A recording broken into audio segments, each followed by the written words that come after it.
لا إله إلا الله محمد رسول الله. السلام عليكم ورحمة الله وبركاته. الحمد لله الذي لا يعبد بحق في الوجود إلا إياه، الكريم الذي من توكل عليه كفاه ومن آمن به هداه، ومن ساله أعطاه وتمناه. أشهد أن لا إله إلا الله وحده لا شريك له، وأشهد أن سيدنا ونبينا محمدا عبده ورسوله، سيد الخلق وخاتم أنبيائه المخصوص بالمقام المحمود الذي لم يقم فيه سواه، صلى الله عليه وعلى آله صلاة وسلاما دائمين متلازمين إلى يوم نلقاه، أما بعد. وقال الله تعالى في كتابه الكريم وهو أصدق القائلين: أعوذ بالله من الشيطان الرجيم، بسم الله الرحمن الرحيم. الذين جاءوا بالإفك عصبة منكم لا تحسبوه شرا لكم بل هو خير لكم لكل امرئ منهم ما اكتسب من الإثم والذي تولى كبره وله عذاب عظيم.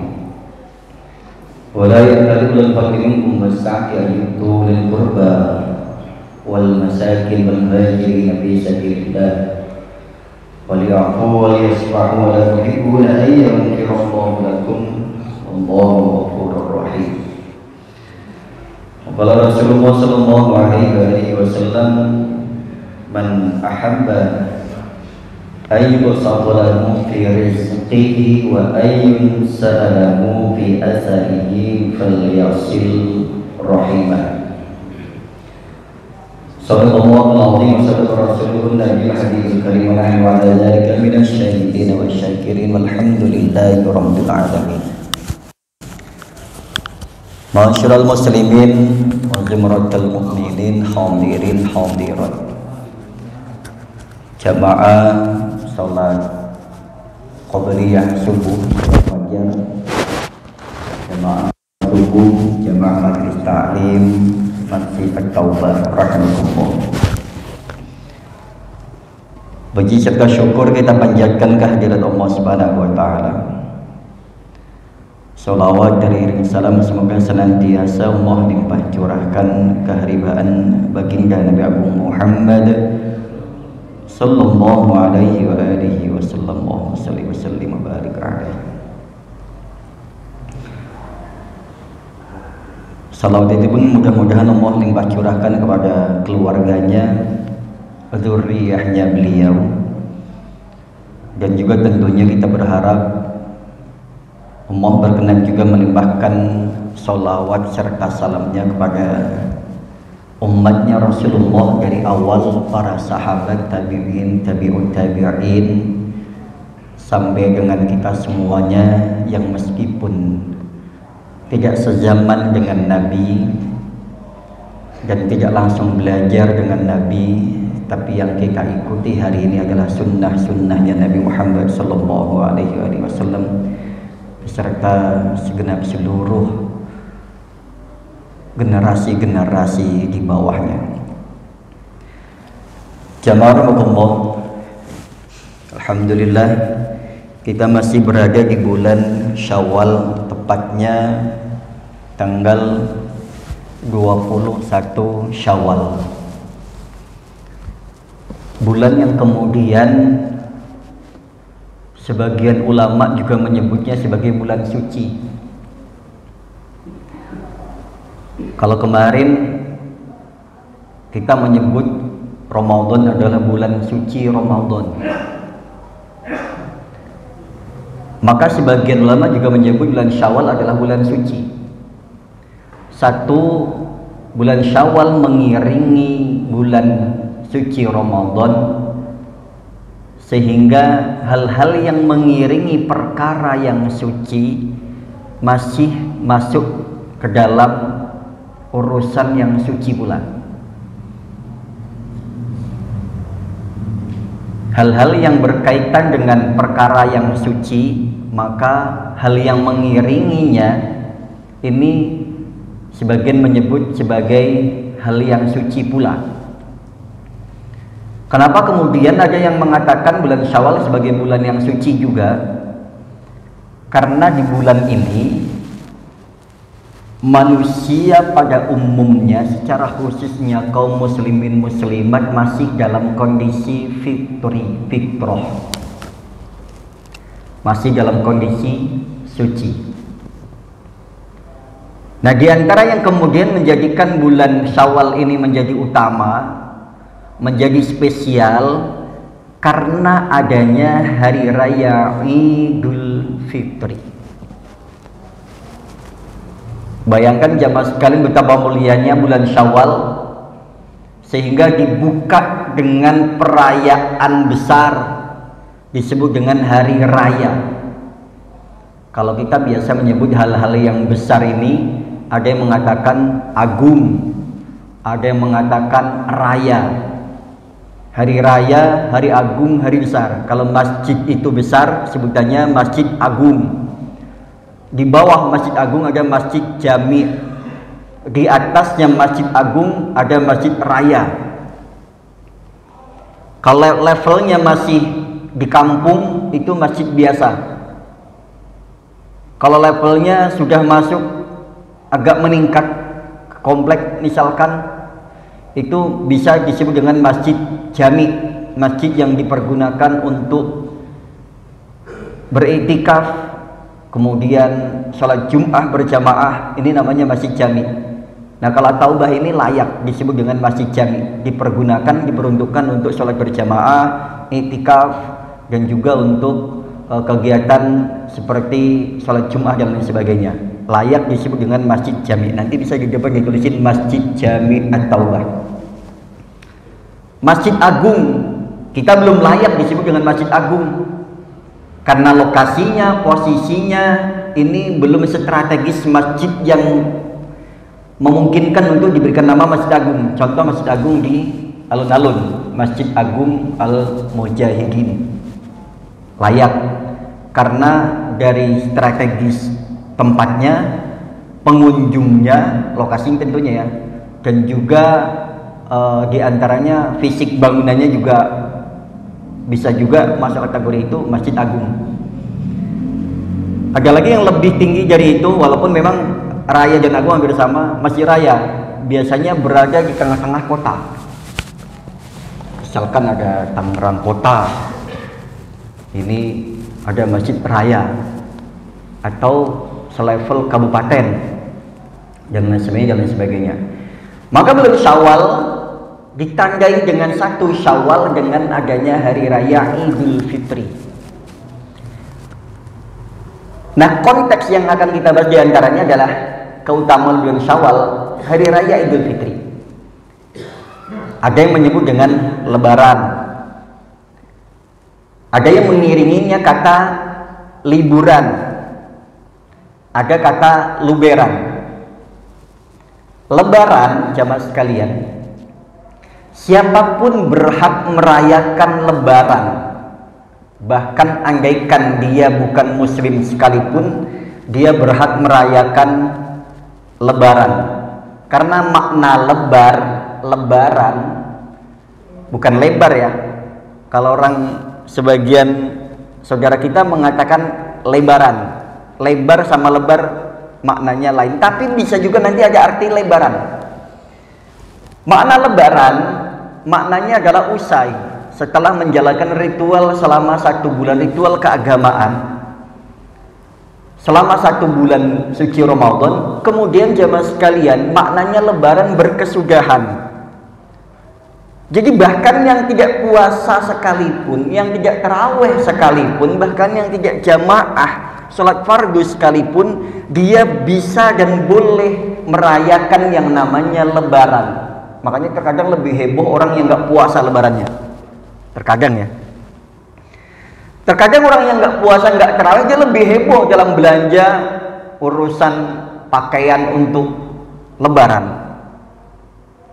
Bahkan terkadang lebih heboh juga menyiapkan amplop-amplop atau bahasanya THR untuk anak-anak dan saudara-saudaranya. Ini lebih heboh. Karena makna lebaran siapapun berhak menyanggangnya, berhak siapapun merayakannya. Makna lebaran.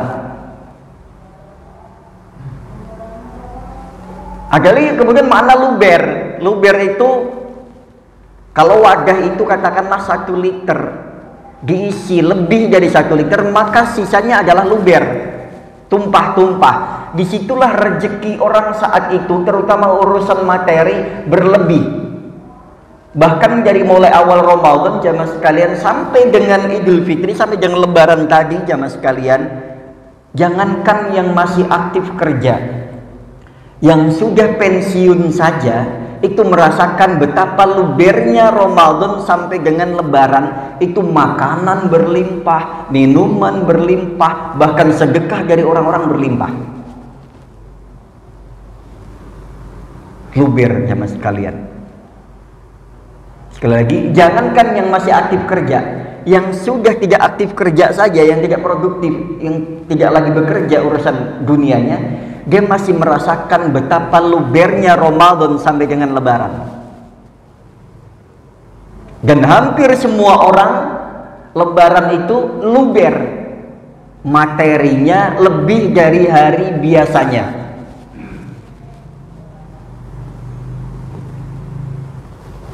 Kemudian makna laburan. Kalau ada makna laburan itu, kalau di kampung labur itu ngecat. Kalau rumah diganti warnanya, diperbarui dengan yang baru, itu laburan. Sebagian tempat wilayah daerah memiliki tradisi sebelum Lebaran itu rumah-rumah mereka dibikin baru warnanya atau catnya, dibersih-bersihin. Terasnya, lantainya, halamannya, kebun-kebunnya dibersihin sampai kemudian pas Lebaran itu tidak ada lagi sampah-sampah yang berserakan. Ada sebagian satu tempat itu yang kemudian memiliki tradisi bahwasanya mengganti cat rumahnya ini setahun sekali. Wajib itu. Nah, ini makna laburan. Kemudian memiliki makna liburan. Makna liburan karena hari itu adalah free, semuanya libur. Baik aktivitas yang kantor, aktivitas kegiatan yang untuk urusan harian itu rata-rata jamaah sekalian itu semuanya libur. Ada libur khusus Lebaran, bahkan ada cuti Lebaran dan tambahan yang lain sebagainya. Ini liburan. Tapi karena dengan makna ini kemudian orang kemudian memaknai semuanya libur, free. Meskipun ada sebagian saudara-saudara kita yang meskipun Idul Fitri tetap masuk kerja. Ada yang paling kadang libur sehari, setelahnya sudah aktif kembali. Di beberapa sektor pekerjaan seperti itu. Instansi juga ada sebagian yang seperti itu. Jadi meliburkannya hanya di hari pertama saja dan lain sebagainya. Nah, dari liburan ini kemudian orang-orang memaknai bahwa Lebaran ini kesempatan untuk berlibur. Makanya tempat wisata itu kalau kita pantau jamaah sekalian, tempat wisata hampir semuanya penuh di hari Lebaran. Yang mau ke puncak penuh, macet total. Yang mau ke Dieng penuh, macet total. Arah ke pantai sana, Banten misalkan, penuh lagi. Ke Jogja sana, Jawa Tengah, Magelang, macet lagi. Bromo lagi, sama. Makna liburan, kemudian tempat-tempat wisata kebanyakan diisi oleh orang-orang luar daerah. Terkadang bahkan orang-orang lokal itu ketika mau wisata di tempat yang biasa dikunjungi atau mungkin barangkali walaupun dekat mereka nggak ngunjungin karena kesempatannya adalah Lebaran karena punya uangnya di situ misalkan. Itu sudah diisi oleh orang-orang yang kemudian perantau-perantau pulang dari perantauannya balik ke kampung halamannya mengisi tempat-tempat liburan, sehingga orang-orang lokal ini seringkali mengeluh, kapan nih plat B misalkan dan lain sebagainya, B dan lain sebagainya, itu kapan pulang lagi, kami yang lokal juga butuh liburan. Sampai segitunya. Bahkan pengalaman pribadi kemarin selepas sholat id di sini di lapangan, kemudian bermaaf-maafan, kemudian masih sempat sebentar muter ke kompleks sebelah ke mertua, kemudian ziarah.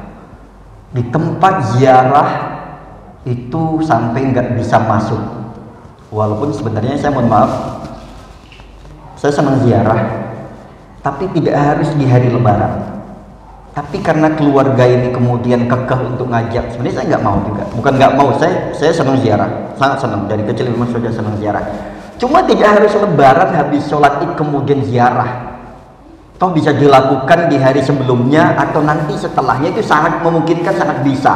Kenapa harus amprokan sehingga orang-orang ziarah kubur ini susah sekali masuknya? Nah ini kita sudah entah tradisi, entah karena latahnya kita. Jujur kemarin saya agak sungkan juga. Tapi karena keluarga minta saya untuk mimpin ziarah, akhirnya bibit ke makam. Selesai dari pemakaman jam 11, siap-siap rencana mau mudik lewat tol yang Ciater sini nih. Ternyata dari pom bensin sudah nggak gerak, kendaraan sana penuh semuanya. Inisiatif mau lewat Pamulang, Cinere, Jagorawi. Gak taunya dari mulai Pamulang sini sampai dengan bundaran Unpad dan arah seluruh cabang-cabangnya itu penuh macet total. Jadi jam 11 dari rumah, kemudian jam 12 baru mau masuk tol, dengar suara azan, balik lagi saya cari masjid di sekitar yang paling dekat, cari masjid. Daripada nanti kalau sudah tol nyari rest area sisa lagi, kemudian nyari masjid, sholat, tenang. Habis sholat rupanya jam makan siang, nggak ada orang jualan, kita nggak bawa bekal juga. Akhirnya selesai jam 1. Jam 1 kita mulai naik tol. Macetnya orang silaturahim di situ, orang liburan, orang lebaran, semuanya gerak jadi satu, semuanya pengen keluar rumah, entah dengan tujuan masing-masingnya dan lain sebagainya, sehingga makna liburan ini terkadang bukannya libur, bukannya healing, malah pusing, Pak. Yang tadinya niatnya healing malah jadinya pusing. Kenapa? Semua jalan macet, bahkan di makam saja macet. Entah, saya belum mendengarkan tentang masalah bagaimana orang-orang di makam ini diperlakukan seperti apa ketika di hari raya Idul Fitri, Allahu alam. Tapi mudah-mudahan kita berdoa, mudah-mudahan mereka juga diberikan libur, cuti lah istilahnya. Kalau orang dalam tahanan itu kan ada cuti lebaran, mudah-mudahan mereka diberikan keringanan. Bagi yang mendapatkan sisa kubur, Allah ringankan sisa kuburnya, dan bagi yang mendapatkan nikmat kubur, Allah perpanjang lagi nikmatnya selama terutama bulan Syawal ini. Nah, itu makna lebaran dan juga makna liburan. Nah, kemudian karena lebaran semuanya ini ada di bulan Syawal, kita bahas lagi kemudian kelebihan keutamaan bulan Syawal. Di antaranya tadi bulan Syawal diistimewakan dengan adanya hari raya Idul Fitri. Kemudian yang kedua, jamaah sekalian, bulan Syawal diistimewakan dengan adanya, kalau yang biasa kita kenal tradisi lah ya sebenarnya. Ini dengan adanya semua orang ini hari itu, di bulan itu merasa bersalah, bahkan dengan orang yang tidak dikenal sekalipun, dia mengakui kesalahannya, meminta maaf dan minta dimaafkan. Yang kemudian dari situ muncullah istilah dengan kata halal bihalal. Halal inisiatif untuk meminta maaf, halal berikutnya minta untuk dimaafkan dan memaafkan. Meskipun sebenarnya walaupun sepintas kayak bahasa Arab, itu halal bihalal tidak dikenal di tradisi sana, katanya begitu. Karena itu memang tradisi Indonesia, orang Indonesia itu kreatif. Di zaman Pak Soekarno itu ulama-ulamanya kreatif, lebih kreatif lagi. Kreatifnya mereka sering menggunakan, mengambil bahasa-bahasa yang menurut kita ini simpel tapi maknanya dalam. Contoh halal bihalal. Ya sudah, kita sudah impas, ya udah halal. mengambil tradisi orang Arab, kalau menawarkan sesuatu, memberikan sesuatu dengan ketulusan, keikhlasan, halal, silakan ambil, halal, gak usah bayar. Boleh ambil sesukanya, secukupnya, halal, makanya disebut halal. Nah, ketika kita bermaaf-maafan, halal dengan halal. Orang Indonesia itu kreatif. Nah, yang kemudian halal bihalal. Makna lain itu adalah silaturahim. Apa sih pentingnya silaturahim? Sebenarnya kemarin juga sudah kami sampaikan. Silaturahim dalam kitab Adabul Mufrad ada sebuah hadis qudsi yang Allah menyampaikan, Anar Rahman wa hadihir rahim. Syaqaqtu lahu isman min ismi faman wasalaha wasaltuhu wa man qata'aha qata'tuhu. Allah memiliki nama Asmaul Husna itu Ar-Rahman dan Ar-Rahim, yang kemudian makna siapapun silaturrahim. Makna silah artinya menyambung, makna rahim artinya kerahiman yang memiliki hubungan biologis, saudara kandung, itu maknanya rahim, yang kemudian kita kembali menyebutnya, diperlebar lagi bahwasanya menjadi mahram.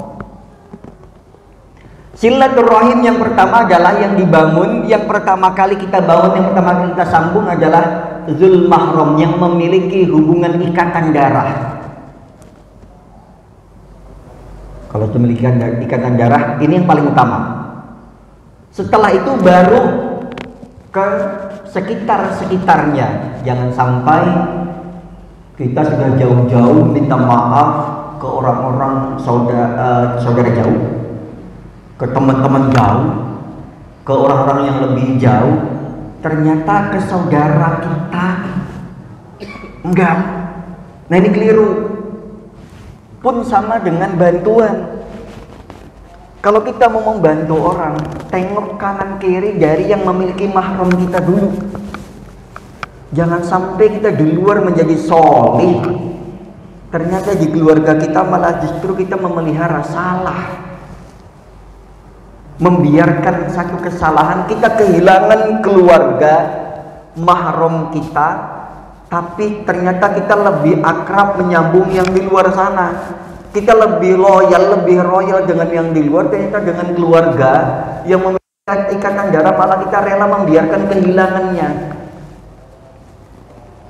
Nah, ini silaturahim yang pertama. Makna silaturahim, rahim ini yang memiliki hubungan ikatan darah yang pertama. Orang lain itu dipererat. Kalau yang memiliki rahim harus kita ikat, yang putus harus kita sambung. Orang lain yang tidak memiliki hubungan darah kita pererat kembali.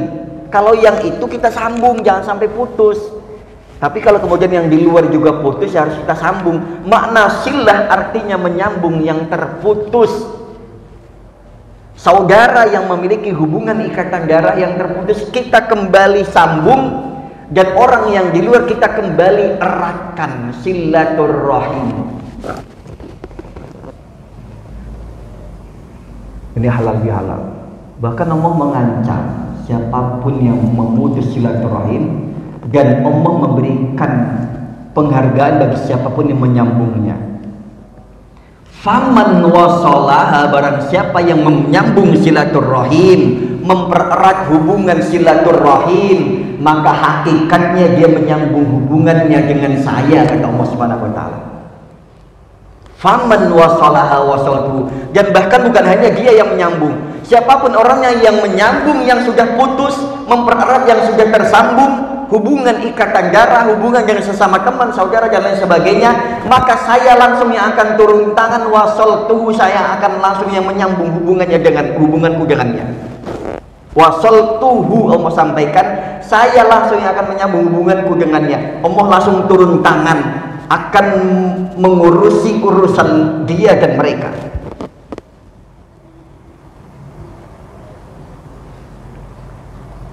Jadi nggak usah khawatir soal rezeki. Rezeki lagi dalam hadis Ibnu Majah dan riwayat Bukhari, Bahkan man ahabba ayyubsadallahu fi rizqihi wa ayun sa'alahu fi asari falyasil rahimah. Barang siapa yang menginginkan, ahabbat menyukai, menginginkan untuk kemudian diberkahi, diperbanyak rizkinya, dipanjangkan umurnya, ini hendaknya yang dilakukan adalah silaturahim. Jemaah sekalian, sampai suksesnya kita atau sampai kita pada titik yang sekarang itu bukan semata-mata hasil kerja keras kita. Kalau nggak punya relasi susah, nggak punya jaringan susah, nggak ada peran lain, nggak ada peran orang lain, kita bukan siapa-siapa. Ada satu, baru saja kemarin lihat di postingan, anak yang dulu jenius, gimana ya, Jepang kalau nggak salah, jenius, bahkan usia 13 tahun sudah menjadi sarjana, usia 16 dan seterusnya itu dia sudah menyelesaikan gelar doktor. Karena bahkan dulu disebut dengan anak ajaib. Orang sekarang pikirannya kalau dia cerdas nanti bisa jadi dokter, bisa jadi pilot, bisa jadi macam-macam, sehingga kecerdasan itu diukur dengan kesuksesan. Gak jaminan, yakin gak jaminan. Sekarang yang sukses-sukses itu belum tentu di sekolahnya itu dulu yang favorit itu belum tentu. Terkadang silaturahim ini yang menentukan kita ini bisa masuk sebuah perusahaan. Karena apalagi di Indonesia kental dengan bawaan orang dalam. Di Indonesia ini bisa dibilang susah nyari kerjaan. Yang lowongannya butuh 100 orang, yang daftar ribuan orang. Dari ribuan yang dibutuhkan 100, orang dalamnya ada 50, sisa 50 itu harus yang benar-benar profesional. Nah jamaah sekalian, dari situ pentingnya silaturahim, kenal dengan jamaah. Oh bapak ini kantornya di sini, Pak mohon maaf bisa nggak jemput anak saya, Pak anak saya ini punya pengalaman di sini, bisa nggak dipertimbangkan. Silaturahim. Dari yang tadinya kita mendapatkan sesuatu karena kita silaturahim, banyak teman, banyak jaringannya, kemudian dia kenal, oh si bapak itu ya sakit ya, ayo tengokin, umurnya jadi panjang, ditengokin, orang didoakan karena temennya banyak. Nah kalau kita cuma ngurung diri di rumah, nggak ada yang kenal, nggak mau bergaul di masyarakat, hanya kenal RT-nya saja, mohon maaf Pak, naudzubillah min dzalik, sekali jangan sampai kita membusuk di rumah, nggak ada yang tahu, bahkan anak kita nggak ada yang tahu kita mati kapan, matinya di mana, ketemu sudah membusuk. Banyak itu terjadi orang-orang yang kalau bahasa anak sekarang itu apa tuh, introvert, suka mengurung diri, tidak membuka jaringan, tidak membuka silaturahim dengan orang-orang sekitar. Banyak ditemui itu meninggal di rumahnya dan tidak ketahui kapan meninggal pastinya. Naudzubillah min dzalik. Loh kalau orang banyak jaringannya enak, ke masjid aja hari Sabtu, hari Ahad, insya Allah pagi dapat sarapan. Kita nggak perlu kenal siapa bapak. Hari ini sudah kita siapkan, ada gorengan, bahkan nanti ada, cuman belum ada yang ngambil karena tadinya saya mau ngambil, ternyata qadarullah ustadznya nggak datang, jadi saya belum bisa ngambil nih. Ada bubur kacang hijau dan juga pisang rebus, tapi nggak tahu nih, saya belum, ini yang ngambil siapa. Tadinya saya udah nyiapin kendaraan untuk jalan pagi ini, nanti lah setelah ini mau ditunggu ya, selepas selesai ini saya langsung ke sana langsung ngambil. Karena silaturahim, kita nggak perlu kenal siapa bapak, siapa ibu. Pagi ini kita siapkan untuk siapapun yang masuk ke masjid dan siapapun yang berkenan untuk ikut, monggo silahkan. Nggak perlu tanya bapak orang mana. Silaturahim nggak tanya bapak orang mana, setelahnya baru ngobrol. Nah ini makna silaturahim luas. Dari situ teruji, terbukti hadis Rasul yang diriwayatkan ini, kemudian bahwasanya siapapun yang pengen panjang umurnya, masuk masjid nggak ditanya KTP-nya pak, nggak ditanya nanti asal usulnya mah, nanti setelah ngobrol ringan baru ditanya asal usulnya dari mana dan sebagainya. Tapi silaturahim itu membuka luas kesempatan kita untuk panjang umur, untuk berkah rezekinya, panjang rezekinya. Jadi itu luar biasa makna silaturahim. Makanya Allah ancam, ma min dzambin ajdaru ayyajjalallahu ta'ala li sahibil uqubah ma'a ma yadahiru fil akhirah mislul baghi wa qati'atir rahim. Kemudian diancam oleh Allah Subhanahu wa taala, hati-hati, ada dua dosa yang kemudian bukan hanya dipercepat urusannya di dunia, tapi juga menjadi tabungan di akhirat. Yang pertama, pelaku kemaksiatan dalam segala bentuk kemaksiatan ini diancam oleh Allah, dibalas langsung di dunia, di akhirat nanti masih dipertanggungjawabkan. Pelaku kemaksiatan dalam segala jenisnya. Yang kedua, pemutus silaturahim diancam oleh Allah, dibalas di dunianya, disusahkan, disempitkan rezekinya, disempitkan, disusahkan pekerjaannya, dan bahkan nanti di akhirat masih lagi ditagih. Nih, balasan kamu dulu nggak mau silaturahim, nggak mau kenal orang, seolah-olah sukses karena dirinya sendiri saja. Enggak. Kita sukses, apapun yang kita raih, yang kita dapatkan, yang kita miliki hari ini, banyak peran orang di luar kita. Contoh kecil saja, kita nggak ada yang kenal, tapi ketika doa Allahumma ighfir lil muslimina wal muslimat wal mu'minina wal mu'minat al ahya'i minhum wal amwat, ya Allah ampunilah seluruh kaum muslimin muslimat, mukminin mukminat, baik yang sudah meninggal maupun yang masih hidup. Itu semuanya tolong ampuni ya Allah, urusannya dipermudah ya Allah. Loh, doa orang yang nggak kita kenal loh. Apalagi kalau sampai nama kita disebut oleh orang tersebut tanpa sepengetahuan kita, karena kebaikan kita mungkin, karena orang itu pernah disantunin mungkin, pernah ditolong mungkin. Doa, ya Allah ya Rabb, si fulan dan fulan kemarin baik banget sama saya, tolong ya Allah. Bos, luar biasa doa yang terkadang tanpa sepengetahuan. Jadi apa yang kita miliki, yang kita mampu, yang kita sampai hari ini bisa sampai setitik ini, di posisi yang sekarang, bahkan kesehatan kita sampai dengan hari ini, bukan karena kita rajin olahraga saja, bukan kita karena rajin menjaga pola makan semata. Ada peran orang lain yang mendoakan kesehatan kita. Ya Allah, sehat ya Pak, panjang umur, alhamdulillah. Orang lain begitu penting dalam hidup kita. Silaturahim, berkah silaturahim. Makanya wajar, man ahabba ayyun satalahu fi rizqi wa ayyun sa'alahu fi asarihi. Kuncinya satu, falyasil rahimah. Hendaknya dia menyambung silaturahim. Dari silaturahim kemudian kita menjadi orang yang pemaaf. Allah itu pemaaf. Buktinya kenapa? Doanya, Allahumma innaka afuwun karim tuhibbul afwa fa'fu anna ya karim. Allah itu maha pemaaf, maha pengampun, dan menyukai orang-orang yang memaafkan, menyukai orang pemaaf. Udah Allahnya maha pemaaf, menyukai orang-orang yang memaafkan, menyukai memaafkan, dan menyukai orang-orang yang memaafkan. Kita mudah meminta maaf, yang agak sulit itu memaafkan. Karena terkadang cukup dengan ketik-ketik mohon maaf lahir batin ya, itu cukup minta maaf. Sebenarnya yang kita perlukan langsung mohon dimaafkan ya, itu. Kalau cuma ucapan mohon maaf lahir batin ya, kita yang mengakui kesalahan, seperti harusnya kita butuh untuk dimaafkan. Mohon dimaafkan segala kesalahan saya selama setahun kemarin sampai dengan hari ini. Kalau nanti agak sedikit dirubah tuh. Ada kalau bahasa di orang-orang soleh itu bahasanya la tasriba lakumul yaum yaghfirullahu lakum. Tidak ada dosa di antara kita hari ini. Itu bahasanya. La tasriba lakumul yaum.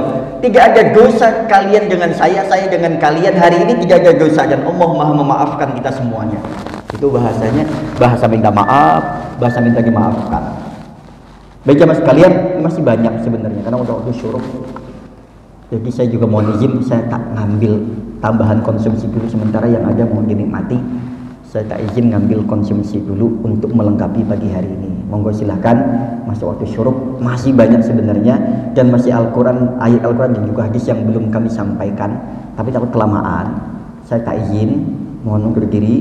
Monggo jamaah, kami persilahkan konsumsi yang sudah ada teh juga ada, kopi juga ada, monggo dinikmati bagi yang sudah menyelesaikan saum Syawal. Tadi membahas itu juga. Nah, jadi karena waktunya sudah cukup, ya kita lanjut berikutnya. Monggo, ada teh, ada kopi, ada gorengan. Saya tak izin undur diri, tak ngambil konsumsi dulu buat taman bagian ini untuk menyempurnakan majelis kita. Kita ke majelis. Subhanakallahumma wa bihamdika asyhadu an la ilaha illa anta astaghfiruka wa atubu ilaik. Kepada jamaah, kami mohon maaf kepada Allah, sudah beristighfar, mudah-mudahan Allah senantiasa memaafkan dan mengampuni segala kesalahan dan kehilapan kita semuanya. Amin ya rabbal alamin. Assalamualaikum warahmatullahi wabarakatuh.